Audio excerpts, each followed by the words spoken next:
Hey all, double 18 set Shadow here. Unfortunately, with last week, there were things going on, so I wasn't able to get around to my market watches. With this week, though, this is the week that will have the release of Paragon of the Colosseum, set 6 of Shadowverse Evolve, releasing. That'll be by this Friday on the 16th, which will change the meta rather substantially for more in favor of Rune. There is heavy anticipation for Rune to be a big front runner with this set, majorly because of the face card you see here, Quan. In terms of pricing right now, at least on TCG Player, everything is pretty much in line with what we've seen on pre-sales. Boxes are starting just around $77, and they've already sold for $80. And cases are at $9.19 right now, or $9.20-ish when you consider the change, and no pre-sales of individual booster packs right now. Now, do keep in mind that Paragons is going to be the last set where we will have the 16-pack, 16-box cases, and starting with our next set, set 7, they're changing the ratios up again, this time to be 12 packs per box, but we'll have 20 boxes per case now. However, Bushiroad is increasing the pricing of cases in general. So, as to what the box prices are going to be, I think those are going down individually. I'll have to double check. We have some listings of the Abysscraft starter deck back on the market, starting at $33 though. For whatever's in here though, I mean, we have Playful Necromancer, which is still out of stock on this market, but if you want the Evo version, there's still 13 listings of that. Luna, the leader card, is also out of stock here with a market price of $121 versus Playful Necromancer at just over $250. But otherwise, other stuff we do have one copy of Lesser Mummy back on the market, but it's $12? Undying Resentment is another one that's exclusive to this deck, and it's $3 right now with only 2 listings. That one has also been sold out for some time. Otherwise, yeah, basically, between those 3 individual cards and then Luna herself, I mean, $33 is still a stretch, but yeah. Also, Glory Finder. Just wanted to go back over this one since I've seen a few more listings pop up on a lot of individual cards. Last time we had talked about this, there was basically nothing on the market except for the bundle itself, which is now at $99 base price. But some of the bigger cards you can pick up here, like Olivia and Israfil, are just under $13 to pick up. Their market prices follow that. Bellringer is $8. The market price is $5.65. You have the Evo of Israfil at just over $8. Merlin is in here, of course, and the listings start from just under $10. Stuff like Aegis and Acolyte's Light are also in here. Dragon Oracle are also available to pick up. It's interesting to see, though, that we've got the leader cards in here for quite a substantial amount of money. Mono is currently $29, and then you've got Baphomet at $20, which is weird to see.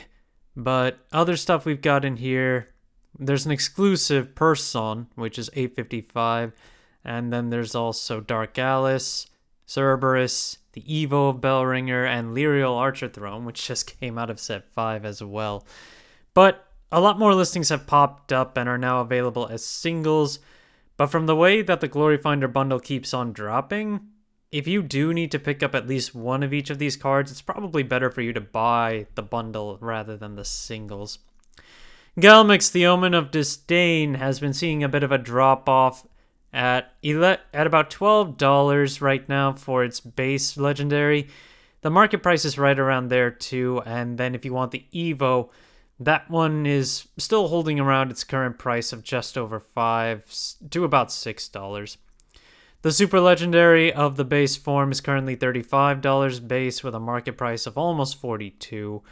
And its Super Legendary of the Evo is not too far away from the regular one, $7 base price with a market price of $10.38.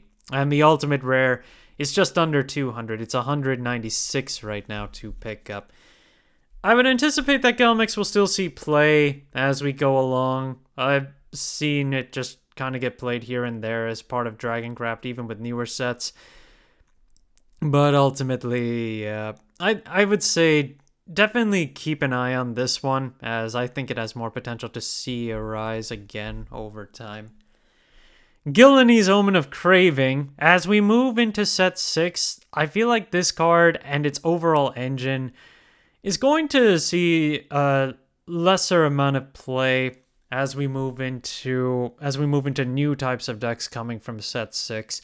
So while the pricing is still at about $13 to $15 if you want to pick this up, the overall, yeah, it is a neutral card as well, and the whole package is neutral and can be played in multiple decks. But I would anticipate this would take more of the Alice route, and since it won't get played in as many decks in coming formats, it should drop off with some more time. Spinaria, Keeper of Enigmas, and in general, I've got to talk a little bit about Forcecraft from what I've been seeing on the market as of today. But the first thing is Spinaria. This is something that is pretty good to pick up at this point, given that it's going to see some more play with set 6, and as a legendary, being at under $3 on a market price of $3 is actually pretty good to grab at this point. So $261 is the current base price, and if you want the super legendary, that one has been on a slight increase. Only 4 listings left at about $20 to pick up. Now here's one of the big ones. I was surprised to see this, but the base form of King Elephant has been bought out. There's only one listing left on the market at $5, and recent sales have this card at about $1 overall. Not sure what happened there, but yeah, the card's gone. I don't know why it happened now, but it's gone. This one makes more sense though. Sukuna Brave and Small is a hunter card, so it has support that's coming for it with set 6, which gives it a lot more value to get played in the next set too. But the Silver Evo, the regular one, is down to 2 listings at $1.25 to start, so if you still need to pick up Sukuna for a hunter deck, this is your last chance, but we should eventually see more hit the market at some point. There is another card I'm going to be talking about that just had that. The regular base form is at 25 cents right now, and if you want the foils, the base form's foil is the more expensive one at $17 and a market price of about $13. If you want the Evo's foil, that's $6.90, basically $7 market price and base price right now. And this is the other card I wanted to talk about.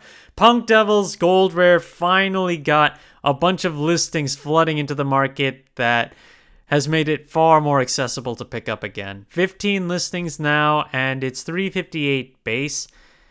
And right now we've been seeing sales of it at just around $3.50 plus, and consolidation is at the low end at $3.58 right now. And there are lots of listings among the low end that you can see here. Well, I should say lots of quantities among these listings. So overall, the card has gone up in price, but at the very least, it's not too jacked up anymore. Leader cards, older ones, are still seeing an overall decrease in their pricing. Like Aurelia, the Swordcraft leader from set 1, is now $80 base and hasn't been bought for over a month. The last sell was at $85, and there are only 2 listings that are under $80 right now.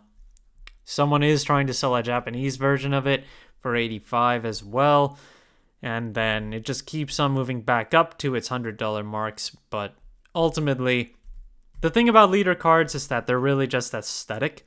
There's no actual playability value of any of them at this point.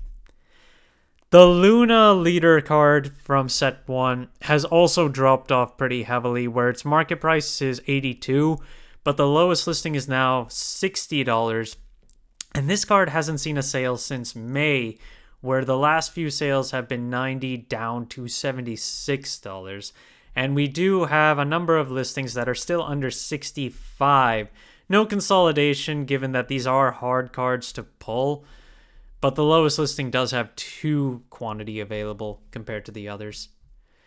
And that's it. Thank you guys for watching. If you liked the video, please like and subscribe if you haven't already, and I will see you guys later.